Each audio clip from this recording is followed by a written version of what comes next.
What do you mean, where are you? I woke up in some kind of crypt, and I'm not entirely sure how I got here. I must have been out for a long time. Can you help me figure out what's going on? I'm not really sure what's going on either. Why do you have the Elder Scroll? That's complicated. And I'm not totally sure if I can trust you. But if you want to know the whole story, help me get back to my family's home. My family used to live on an island to the west of Solitude. I would guess they still do. By the way, my name is Serana. Good to meet you. How can It's I an look? Elder Scroll. I'm sorry, could you repeat that? How can I learn some of those vampire spells you have?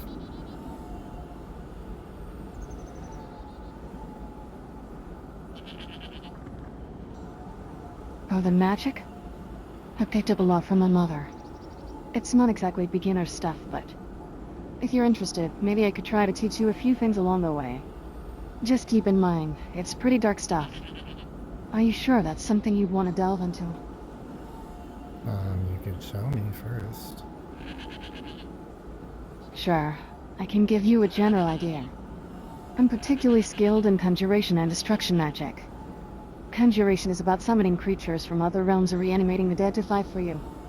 Destruction magic, on the other hand, involves harnessing the elemental forces of fire, thrust, or shock to harm your enemies. Both can be quite powerful if you know what you're doing. If you're really interested, I can show you some basics when we have a moment. What about the blood magic you use? Blood magic is a more specialized and, frankly, darker side of vampire abilities. It involves manipulating life force, often at the expense of others. Some of it can be quite powerful, offering abilities like healing oneself by draining the life from enemies. However, it's not something I take lightly, and typically it's not something I teach lightly either. It comes with heavy implications and risks. Are you certain this is something you want to explore? Yes. Alright, but we'll need to proceed with caution. Blood magic can be dangerous and addictive. The basic concept is using the life force of another to fuel your own powers. I can start by showing you how to drain vitality from creatures, but remember, there's always a cost, ethically and physically. Are you ready for this responsibility? Yes. Okay, just remember, I warned you about the risks. When we get a chance, I'll show you the basics of draining life essence. It's useful skill in desperate times, but always be aware of the consequences of your actions, both to yourself and to others.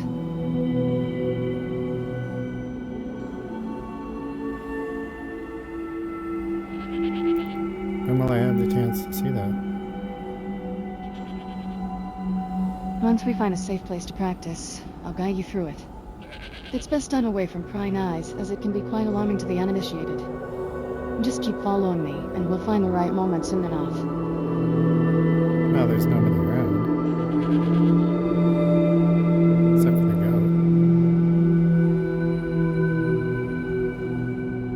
goat. Alright, since there's nobody nearby, this should be a good time. Let me show you the basics of draining life essence, but do pay attention to not overdo it. It's important to control the amount you draw, so you don't harm yourself or others beyond what's intended. First, you need to focus on your target, feel the life energy that flows through them. Use your will to reach out and connect with that energy. As you draw it toward you, you'll feel yourself being revitalized. But always remember to maintain control. Too much, and you could seriously hurt, even kill someone. And that's a burden that's hard to bear. Give it a try on something small, perhaps a creature in the wild. Are you ready? Sure. To start, let's find a small creature that's easier and safer than trying this on a person. Look around for maybe a rabbit or a mud crab, something that doesn't pose too much of a threat. Once you've found your target, focus deeply. Visualize drawing its life energy into yourself. Remember, the key is control. Begin by feeling the energy, but don't take too much. Are you ready to find a suitable target?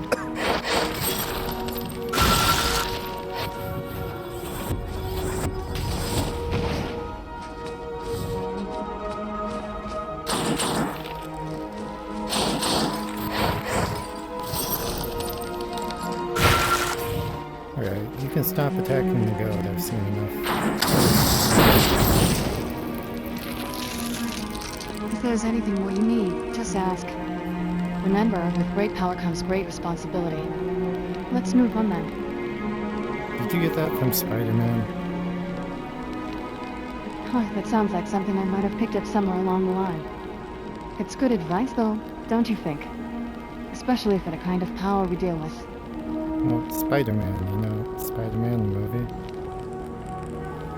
And vampire. It must have been run longer than I thought. Definitely longer than we planned. What's a movie? And who's Spider-Man? Sounds like a strange creature.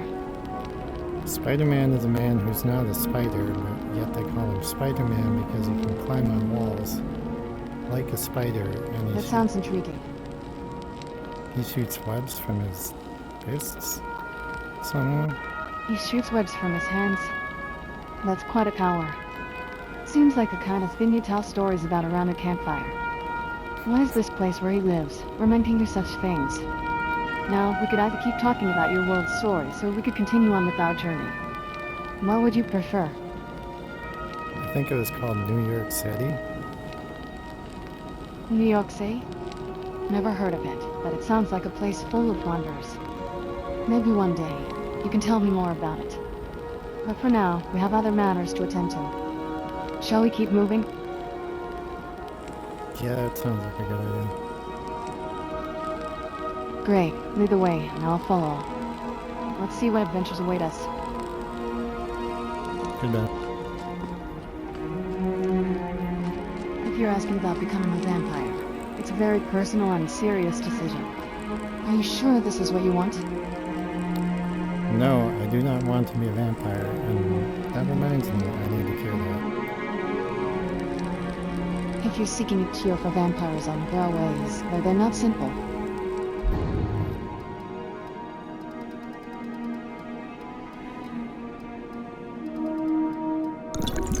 Since I just woke up, I might not know all the current methods, but traditionally it involves powerful magic or alchemical concoctions. You might want to seek a knowledgeable mage or a priest, perhaps someone well-versed in ancient and powerful magic. What may you decide to seek a cure?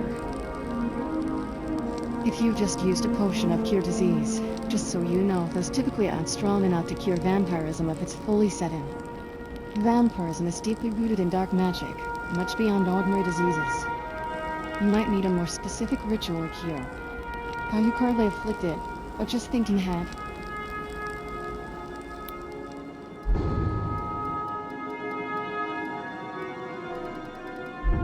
I have removed the affliction. If you've removed the curse or affliction, that's good news. Staying free from such burdens can make life a lot easier on the road. If there's anything else you need help with or want to know, feel free to ask. How do you feel about being a vampire?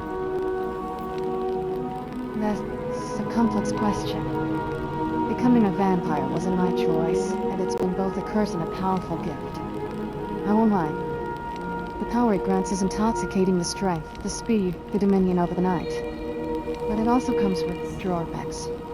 The sun weakens me, and the thirst for blood can be overwhelming. I'm haunted by the way it has torn my family apart.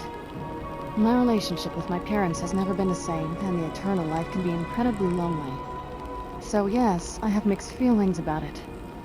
It's a part of who I am, but it's also a constant challenge. The vampires are so powerful, how have I defeated so many of them? Vampires, powerful as we are, have weaknesses that can be exploited. Sunlight, fire, and certain magical artifacts that are particularly effective against the undead can all be used to a vampire hunter's advantage. Plus, not all vampires harness their abilities well, or they become overconfident in their powers. Being immoral can make some careless, thinking they're beyond harm. It sounds like you faced and bested many by being smart and resourceful. It's a testament to your skill.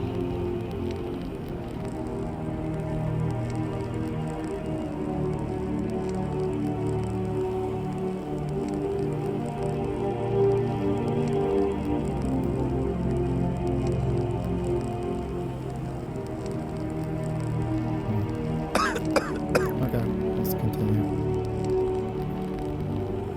Lead the way.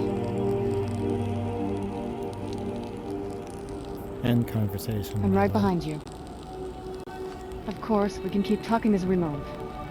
What's on your mind?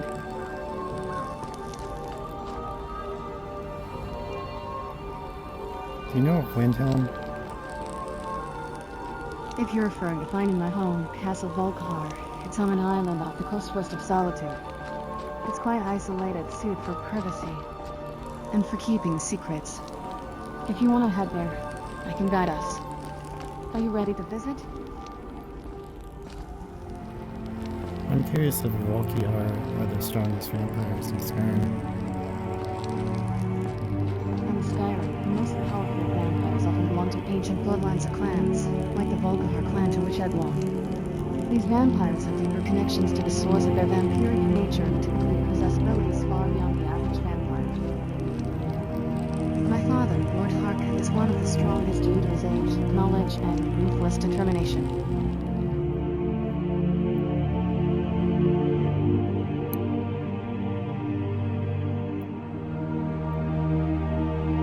Why do you ask? Are you planning on encountering more vampires? I'm just curious because I've heard so many stories about the Volkihar vampires.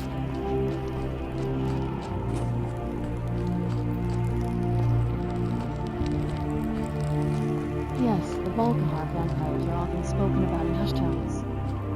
Our clan is one of the oldest and most powerful in Skyrim, known for our merciless nature and arcane abilities. We dwell in shadows and ice often associated with chilling tales. If you're planning on dealing with us or exploring our territories, be well prepared. We're not known for our hospitality to outsiders. What exactly have you heard about us? I've heard that they live under lakes and that they drag people under the ice. And that's one of the darker tales, yes. The Volkihar have been rumored to dwell beneath the ice at frozen lakes, surfacing to pull unsuspecting victims into the depths. These stories serve both as a fearful warning to others and a testament to the mystical and terrifying reputation that the Volkihar clan holds in Skyrim. While these tales are rooted in our clan's abilities to manipulate and control, not every story you hear is entirely true, or happens exactly as told. We do value our secrecy and our survival, which can sometimes necessitate actions that feed such legends. It's always wise to tread carefully when dealing with or around Volkihar vampires.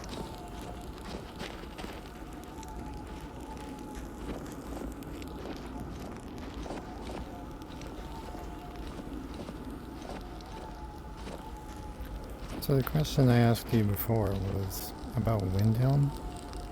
What do you know about Windhelm? Windhelm, you mean? It's one of Skyrim's oldest and most famous cities, known for its deep history and as a stronghold of the Nords. If you're asking about its relation to vampires, I should note that any city in Skyrim could harbor vampires, hidden in the shadows or blending in with the populace. Vampires are everywhere, not just in secluded lairs or ancient castles. Is there something specific about Windhelm you're concerned with? Do you know who Ysgramor is? I'm not familiar with anyone named Kamaris. It's possible that new figures have risen to prominence during the time I was sealed away. Is Kamaris someone important in Windhelm now? Ysgramor and the 500 companions? The 500 companions. No legend of the world history, the mighty warriors of Holy Ysgramor played crucial roles in the early Nordic settlement of Skyrim. However, my knowledge might be a good idea, and my familiar with every hero until it has emerged since then. If Kamaris is part of that legacy, he must be quite a figure. What's his story?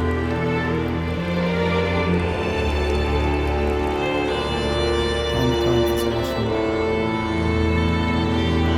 Understood. If you have any more questions or need assistance with anything else, feel free to ask. For now, let's focus on our journey ahead.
is almost there.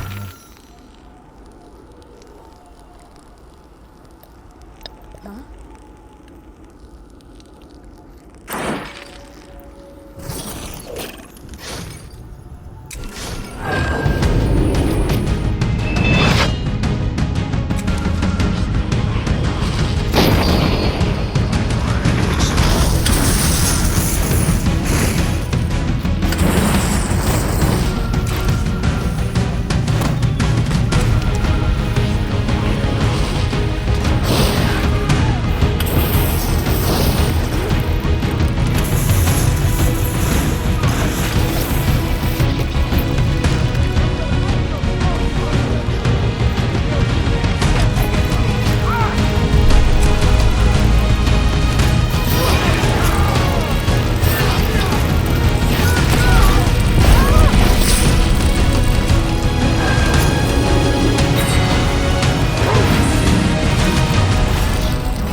Hello there. It's good to see you again.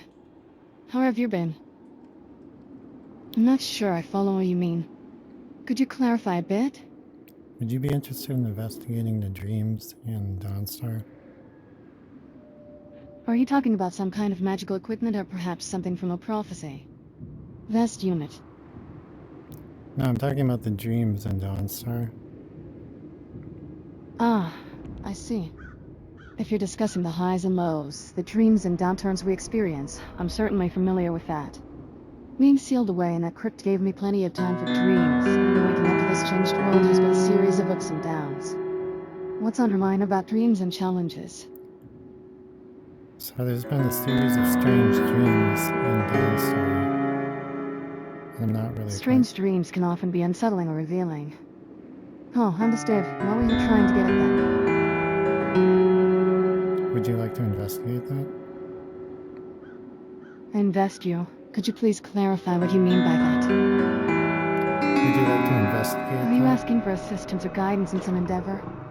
I investigate the strange dreams? Yes, that could be intriguing. Dreams can sometimes be more than just random. They could be signs or even warnings. Where should we start looking into this? You could start in Dawnstar. It sounds like things are a bit chaotic at the moment. How can I assist you further? Should we look into that? Looks like we got a bit sidetracked with the recent encounters. If you're still interested in investigating the strange dreams, we can start by looking into any commonalities or sources that might be causing them. Maybe there's a magic at work, or perhaps something environmental. What exactly have you heard about these dreams?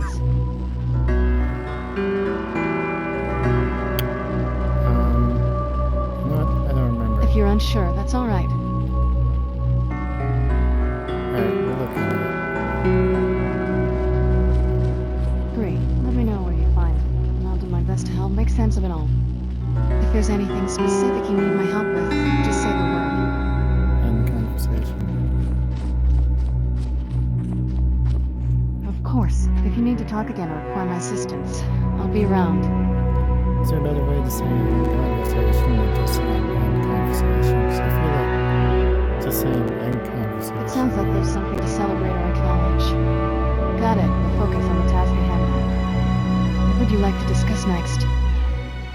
Let's go. Either way, I'm right behind you.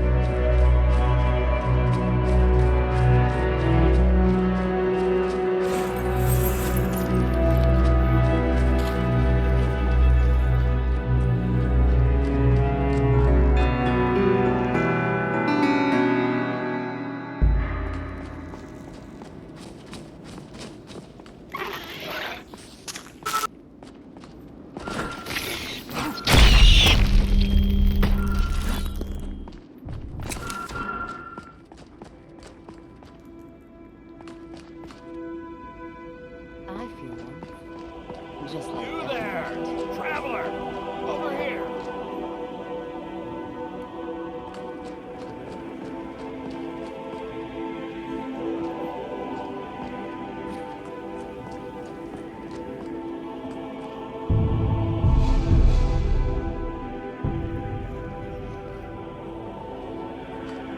Do these look like vampires? Oh, what is it? Do these- Vampires, you say? Alright, let's handle these matters then. What specifically do you need to address about these vampires? That's just ancient history. They Know look what I like mean? vampires, but they're wearing, I don't know, the outfits of Knights of the Nine or something. Interesting. If they look like vampires but are dressed unusually, it could be a disguise or perhaps they are part of a group with specific uniforms or rituals. We should approach with caution and try to learn more about them. What's our next move? Should I just light them on fire? If their outfits have some kind of illumination or special markings, they might indeed be part of a specific faction or group that uses these features for identification or empowerment. Like the Mentor.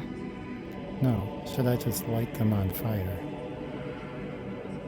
If you're considering using fire, we should ensure it's the right course of action. If they pose a direct threat, we can defend ourselves, but we should confirm they are hostile before using lethal force. What do you think? Should we try to observe them a bit longer, or do you feel immediate action is necessary? So I feel like the important detail I left out is that there's 3 corpses on the ground right now. And I believe they stole their uniforms. If there are corpses and you suspect these individuals are responsible, we need to proceed with caution and possibly confront them.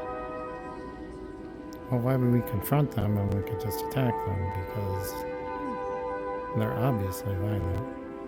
People are like cattle. All they do is work, sleep, and eat. Understood. If they're clearly a threat, we must defend ourselves and handle the situation carefully. Are you ready to confront them, or do you have another plan in mind? I am 100% ready. Alright, let's approach this carefully and be ready for anything. Yes, Certainly. absolutely.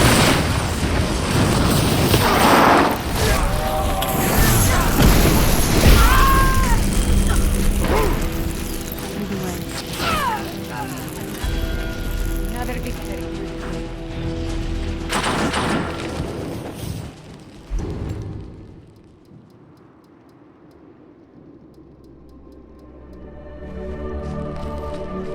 Oh, what happened?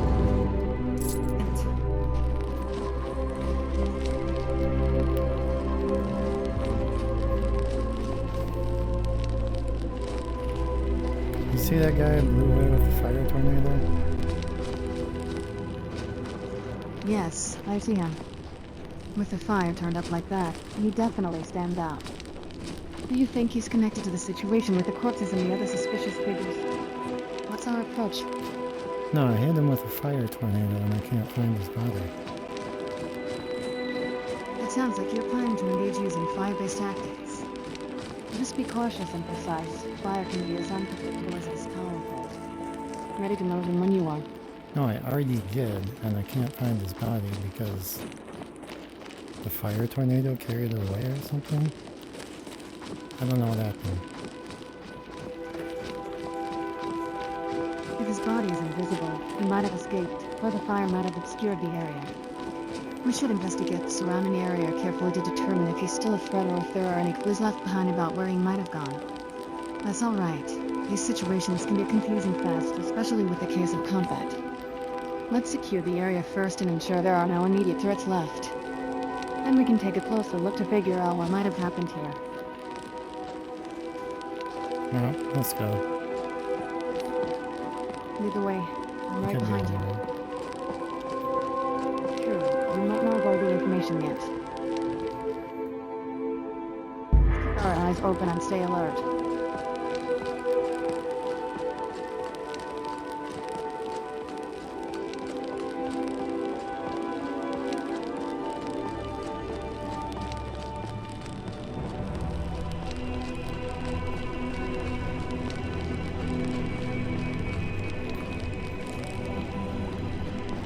Yeah, can you see this? Yes, I see it. We're at Red Room Pass. What specifically caught your attention here? Up in the sky, is that a cloud? That must be a cloud, right?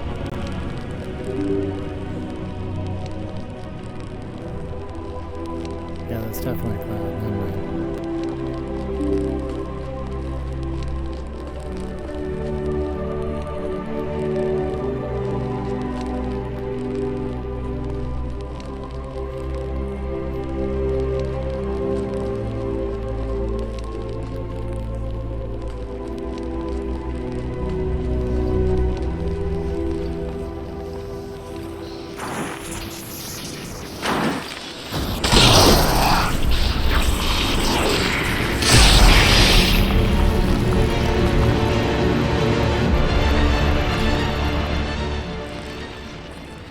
Are you still listening? Yes, I'm here. Okay. The situation with the sky being clear except for that one cloud is intriguing. Let's go then. Well, it's not really Lead on and I'll follow. about the Oh, cloud. I thought you were suggesting we move on.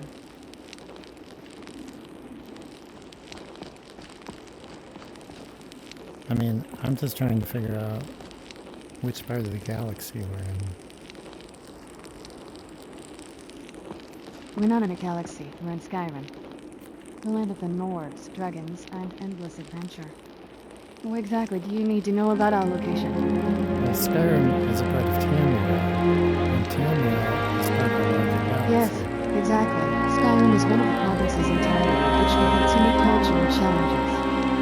Tamriel is certainly vast with many lands and stories, but it's all part of one continent planet known as our galaxy. The concept of galaxies involves the larger universe, which is a bit beyond our usual concerns here. But let's say Tamriel's diversity could make it feel as expansive as a galaxy at times. Is Nern part of a larger galaxy? It sounds like you're mentioning relationships with people moving forward. But is Nern not part Could of you a elaborate a larger bit more on what you mean? galaxy? Oh, it seems like you're weaving a bit of playful and imaginative talk there. Understood. You're talking about something grand in scale. What specifically are you referring to as large? I'm talking about Nern being part of a larger galaxy. I see what you're getting at now. While Nern itself is a planet within the Elder Scrolls universe, the concept of galaxies isn't deeply explored in every known lore. Nern is part of a cosmology that includes various planes of existence governed by the gods and Dietrich Princess, not unlike a complex galaxy. The idea of it being part of a larger galaxy adds an intriguing layer to think about. What are the Daedric planes, if not other planets? The planes of existence in our world are numerous and varied, often referred to as realms of oblivion, each ruled by a different Daedric prince. There's also Etherius, where the Aedra reside. These planes intersect and influence our daily lives in mysterious and profound ways, often beyond the understanding even of scholars and mages. Day-to-day interactions with these planes might not be visible, but their influence is constantly felt through magic, the presence of Daedra, and various celestial events. Would you like to know more about a specific other planets in the Elder Scrolls universe, known as the Planes of Hellas, include Massa and second to the two moons and several other planets which are believed to be the bodies of the divines.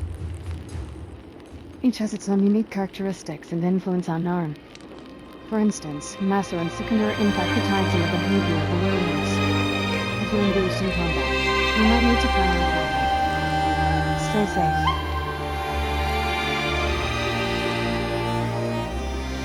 Who specifically are the Daedric? Because I don't... It sounds like you're interested in a particular aspect of detail.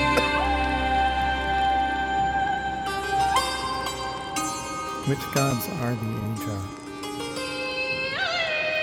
In the Elder Scrolls lore, the Aedra are not associated with gods.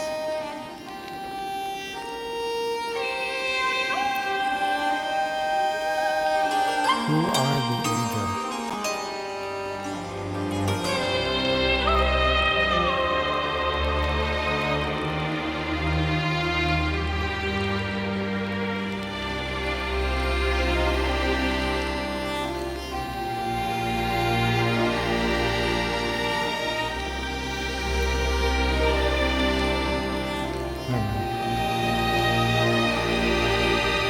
Understood. If there's anything else you want to discuss or explore, just let me know.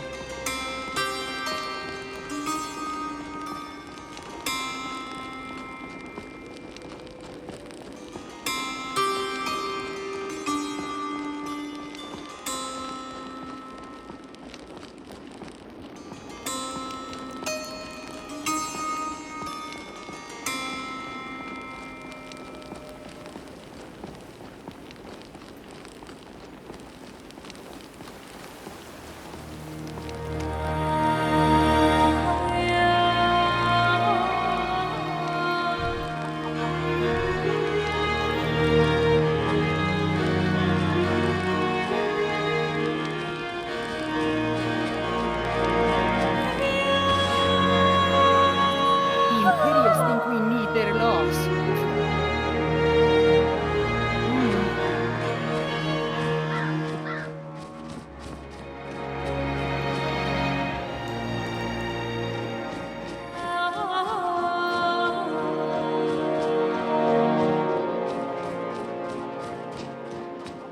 Need something?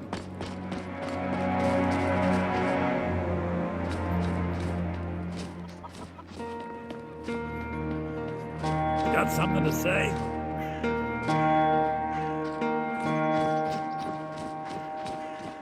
The people here are still plagued with nightmares. It's Unnatural.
Don't bother me again unless it's important. The only reason dragons are attacking is because Talos is angry with us for turning our backs on him. As soon as we drive the Empire out of Skyrim, the dragons will vanish. Mark my words.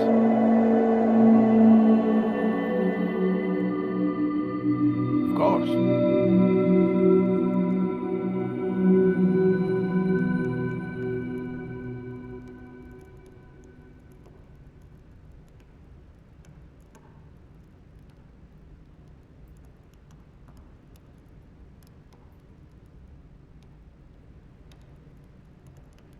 The Imperials think us all lawless beasts. I'm proof of their ignorance. He's not responding.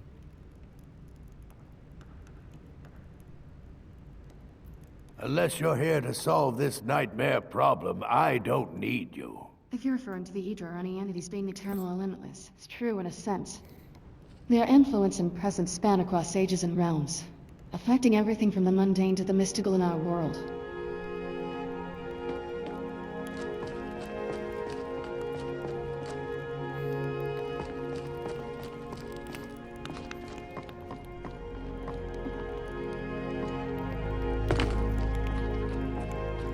By the divines, I'm tired. Just a servant of Skull the Elder. Not worthy of time or consideration.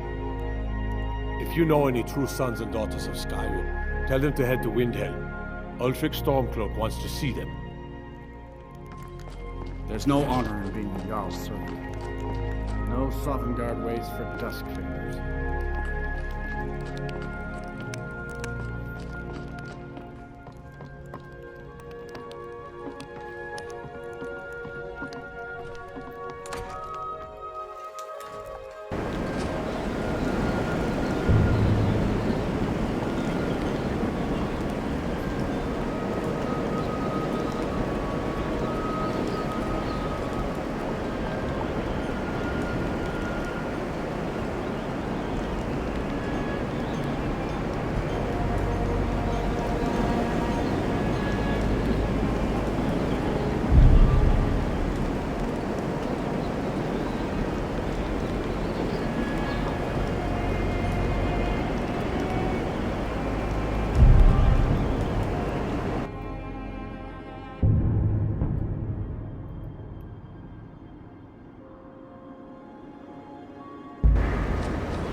Yes? Oh, it's you again. Thank you for earlier. I'd appreciate if you kept some of the more embarrassing details to yourself.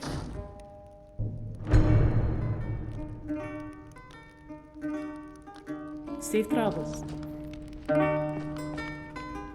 Need a room? Don't worry. Nightmares don't seem to happen for travelers. Here, take a look at this for details.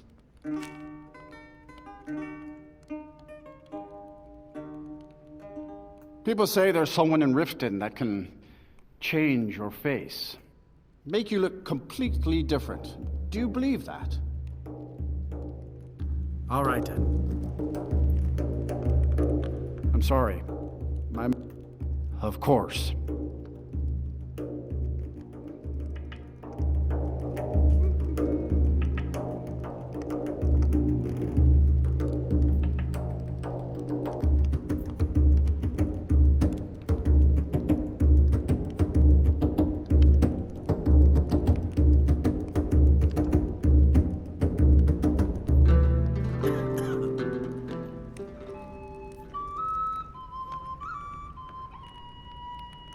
Oh, do you need a room?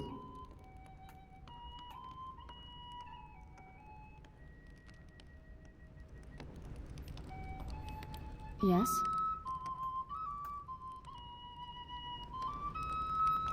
My daughter Karita sings to the guests.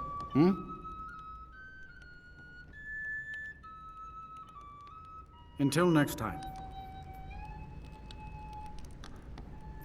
Need something? Of course.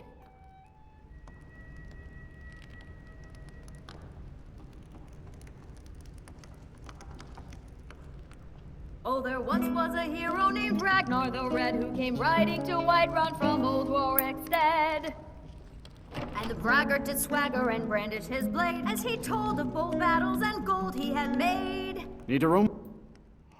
But then he went quiet, did Ragnar the Red, when he met the shield maiden Matilda, who said,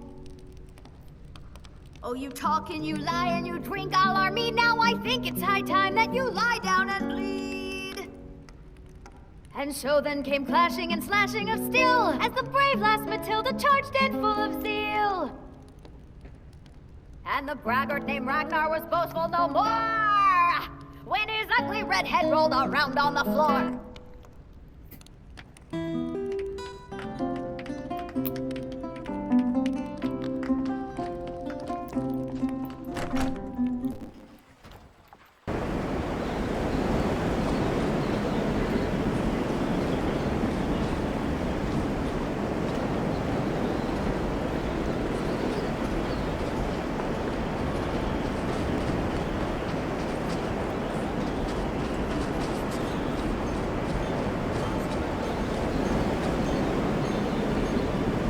I work steel, weapons maker. Seems like no one is getting a decent night's rest in Dawnstar, stranger.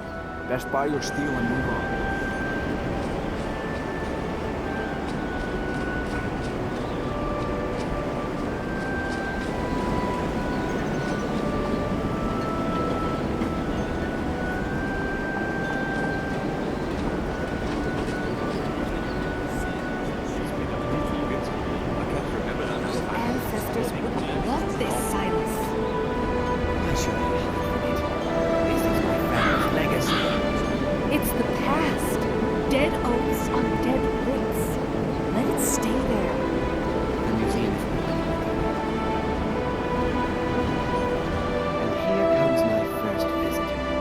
The Museum of the Mythic Dawn is open, friend. Yes, my collection of artifacts from a group that toppled an empire. Why don't you come in? You can browse the displays and we can talk. I have a job you look perfect for. Let's talk inside.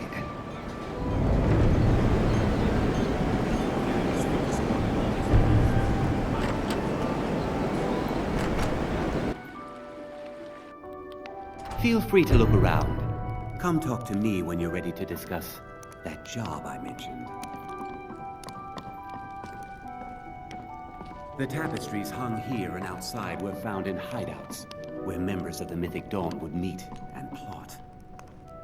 Those robes were worn during the Mythic Dawn's secret meetings. That burned paper is all that remains of the fabled Mysterium Xarxes, the blasphemous book written by Mehrunes Dagon himself. It said... Ah, yes. That scabbard. Notice the insignia? An Oblivion Gate. A key symbol of Mehrunes Dagon, the patron Daedra of the Mythic Dawn. The commentaries on the Mysterium Xarxes were written by the Mythic Dawn cult leader, Mankar Camoran. He promised a paradise awaited his followers when they died, that they would be reborn by Mehrunes Dagon's side.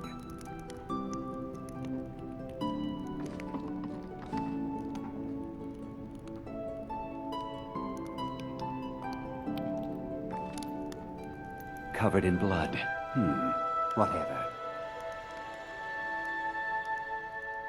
It's no secret that my family were once members of the Mythic Dawn. One of my forefathers was even chosen to assassinate Uriel Septim himself. We hid from our past for years, became tradesmen, people of coin and influence. But I realized that the Mythic Dawn's importance, our importance, to history cannot be denied. I'll see everyone in Tamriel remember that for a moment, we held the fate of the world in our hands, for good or ill. And here you are. I hope you found the museum to your liking.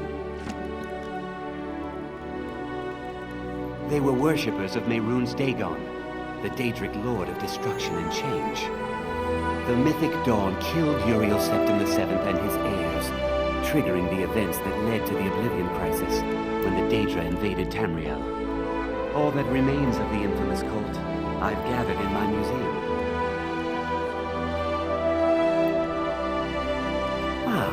An excellent question.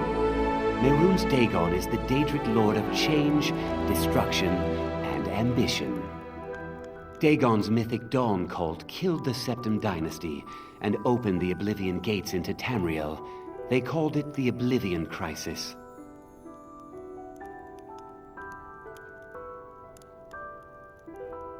A little history first. After the Oblivion Crisis, a number of groups cropped up dedicated to wiping out the remnants of the Mythic Dawn. One of these groups found Mehrunes' razor, the artifact of Dagon. They split it into 3 fragments and pledged to keep them apart forever. That was almost 150 years ago, and the pieces are still being kept by the descendants of that group, and they're right here, in Skyrim.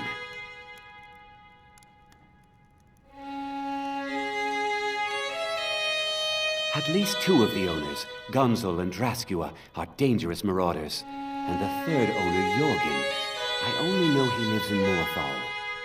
Here are my notes about them. I'll gladly pay you for getting the pieces any way you can. No questions asked.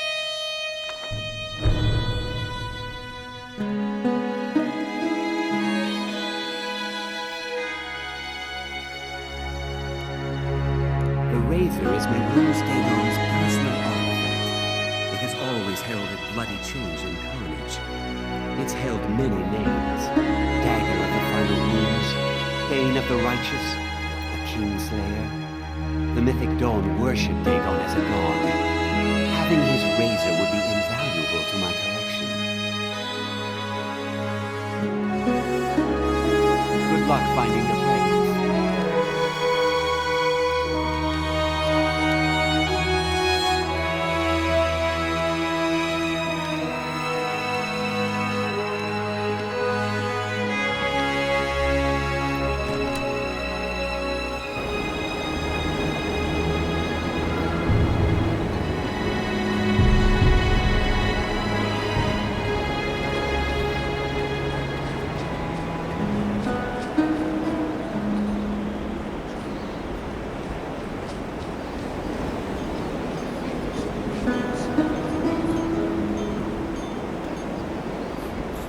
You come to Dawnstar at a bad time. Tempers are fiery. Stay out of trouble now. Watch your hands around the legate.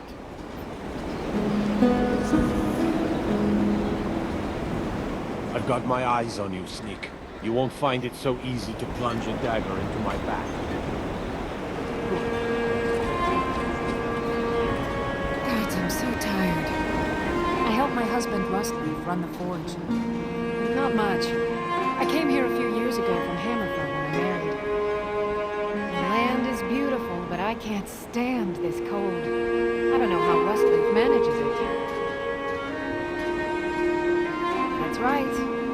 the Red Guards, the land of sand and seas. I hope one day I'll convince Rustleaf to take us back there. Until then, I'm content running the forge together here in Dawnstar.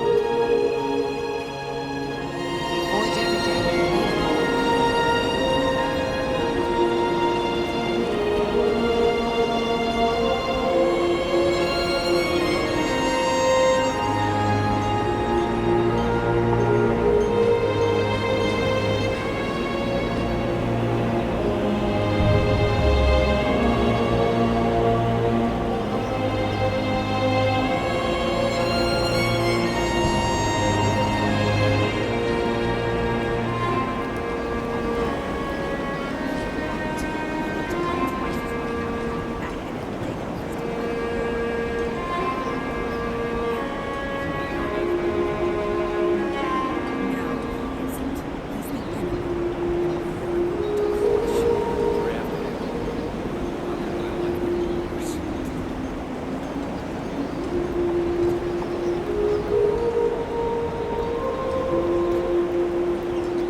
Get in. Yes.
Find this one a bit confusing.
I'll be back.